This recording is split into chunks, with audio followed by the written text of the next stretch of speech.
آپ تو یا علی مدد پارٹی ہیں بھائی، تو یا علی مدد پارٹی والوں کا قرآن مجید کے ساتھ کیا تعلق ہے؟ ٹھیک ہے نا. لیکن ذاکروں نے اپنی پوری زندگی میں کبھی بھی علمی بات نہیں کی ہے، بس رٹی رٹائی باتیں اور لکھی لکھائی باتیں مل جاتی ہیں، چند سوالات کیے اور اپنے حصے کی فیس لی اور گھر چلا گیا. ہمیں صرف اتنا بتا دیجئے بی بی حلیمہ کا مذہب کیا، کس کا کلمہ پڑھتی تھی؟ اگر آپ کہیں گے نبی کا، تو آپ نے تو خود ہی کہا ہے کہ نبی تو 40 سال تک نبی نہیں تھے. جب نبی خود نبی نہیں تھے تو اس نے کس کا کلمہ پڑھا؟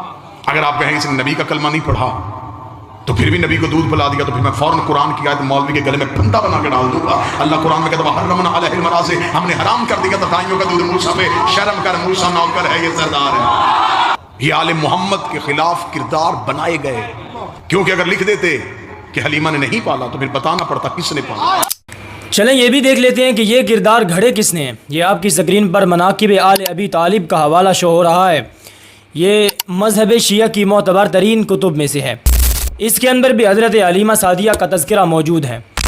دوسرے نمبر پر یہ آپ کی سکرین پر اصول من الکافی کا حوالہ شو ہو رہا ہے. اس کے اندر بھی حضرت حلیمہ سعدیہ کا تذکرہ موجود ہے. تیسرے نمبر پر یہ آپ کی سکرین پر منتہی الاعمال کا حوالہ شو ہو رہا ہے. اس کے اندر بھی حضرت حلیمہ سعدیہ کا ذکر موجود ہے. میں عرض کروں گا کہ یہ اتنے بڑے بڑے دعوے کرنے سے پہلے کبھی اپنی کتب کی ورق گردانی کر لو. آپ کو مسلمانوں کی کتب پڑھنے کا بڑا شوق ہے، کبھی اپنی کتب بھی پڑھ لیا کرو کہ جس کردار پر تمام کی تمام کتابیں اتفاق کرتی ہیں، وہ چاہے اہل تشیع کی کتابیں ہوں یا مسلمانوں کی کتابیں ہوں. لیکن چونکہ ان کو اپنی کتابیں پڑھنے کی عادت نہیں ہے، یہ استفادہ دوسروں کی کتابوں سے کرتے ہیں اور پھر فتوے بھی دوسروں کی کتابوں سے لگاتے ہیں. اب چونکہ قرآن مجید کی انہوں نے آیت پڑھی سورہ قصص کی وحرمنا علیہ المراضع، کہ ہم نے حضرت موسیٰ پر دائیوں کا دودھ حرام کر ڈالا تھا. میں پہلے یہ کہوں گا کہ آپ کا قرآن مجید کے ساتھ کیا تعلق ہے؟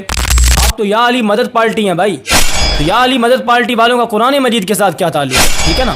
لیکن چونکہ قرآن مجید کی آیت پڑھی ہے تو میں اس کا جواب ضرور دوں گا. وحرمنا علیہ المراضع، انہوں نے کہا کہ جب حضرت موسیٰ پر اللہ نے دائیوں کا دودھ حرام کر ڈالا تھا تو رسول اللہ صلی اللہ علیہ وسلم کا مقام تو حضرت موسیٰ سے بہت بلند ہے. پھر کیسے رسول اللہ صلی اللہ علیہ وسلم نے حضرت حلیمہ کا دودھ پی لیا جو کہ مشرکہ عورت تھی؟ پہلی بات میں یہ عرض کروں گا کہ اللہ نے حضرت موسیٰ پر دائیوں کا دودھ تو حرام کر ڈالا، لیکن حضرت موسیٰ نے پرورش کہاں پائی ہے، کس کے گھر کے اندر پائی ہے، اور کون سا کھانا کھاتے رہے؟ دودھ تو اللہ نے حرام کر ڈالا، لیکن پانی فرعون کے گھر سے پیتے رہے، کھانا فرعون کے گھر سے کھاتے رہے. تو پھر کس طرح آپ یہ کہہ سکتے ہیں کہ کوئی رسول کسی مشرک کے گھر میں پرورش نہیں پا سکتا؟ کس طرح آپ یہ کہہ سکتے ہیں کہ کوئی رسول کسی مشرک کا دیا ہوا کھانا نہیں کھا سکتا؟ رسول اللہ صلی اللہ علیہ وسلم کو جس کھانے کے اندر زہر دیا گیا وہ کھانا پکانے والا کون تھا، اور وہ کس کی دعوت پر رسول اللہ نے کھانا کھایا تھا؟ اب اس کے جواب میں یہ جواب دیا جائے گا کہ وہ ایک یہودی کا پکا ہوا کھانا تھا جو رسول اللہ نے کھایا اور جس کے اندر زہر دیا گیا. تو جب رسول اللہ ایک یہودی کے گھر سے کھانا کھا سکتے ہیں تو ایک مشرکہ عورت کا دودھ کیسے نہیں پی سکتے؟ دوسری بات میں یہ عرض کروں گا کہ حضرت حلیمہ کی پہلے آپ بت پرستی کو ثابت کریں کہ کبھی حضرت حلیمہ نے شرک کیا ہو اور بتوں کو سجدہ کیا ہو اور مشرکہ ہونا ان کا ثابت کریں. حضرت حلیمہ کا ایمان لانے کا تذکرہ تو ملتا ہے، اگرچہ وہ بھی سیرت کی کتابوں میں ہے، لیکن حضرت حلیمہ کی بت پرستی اور حضرت حلیمہ کا شرک کرنا یہ کسی کتاب کے اندر سے آپ نہیں دکھا سکتے ہیں.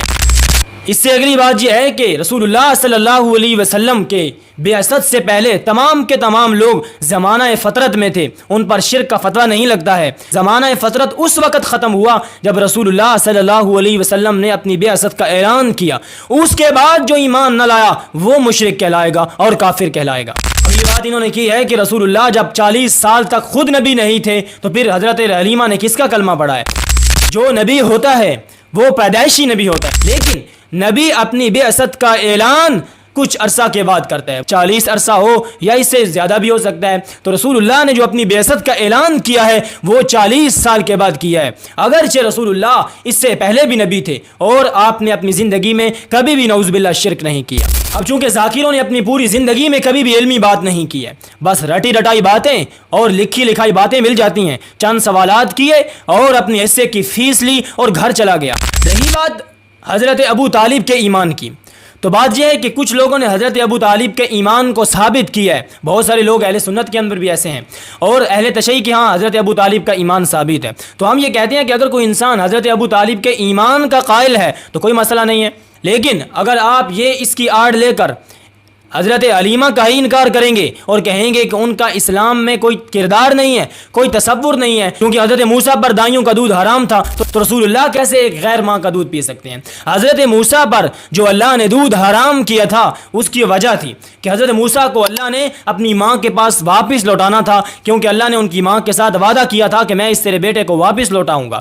تو واپس لوٹانے کے لیے اللہ نے باقی ساری دائیوں کا دودھ حضرت موسیٰ پر حرام کر ڈالا۔ اگر رسول کسی کافر اور مشرکہ کے گھر سے کھانا نہیں کھا سکتا اور دودھ نہیں پی سکتا ہے تو حضرت موسیٰ نے ساری زندگی پرورش کہاں پائی ہے؟ رسول اللہ کو کس کھانے کے اندر زہر دیا گیا؟ تو نبی کی پرورش غیر مسلم بھی کر سکتا ہے، اگر نہیں کر سکتا تو حضرت ابراہیم کی پرورش کس نے کی ہے؟ کیا حضرت ابراہیم ایک کافر باپ کے گھر میں پیدا نہیں ہوئے ہیں؟ تو جب حضرت ابراہیم کی پرورش ان کا باپ آزر جو کافر تھا وہ کر سکتا ہے تو رسول اللہ کی پرورش جناب ابو طالب کیوں نہیں کر سکتے ہیں؟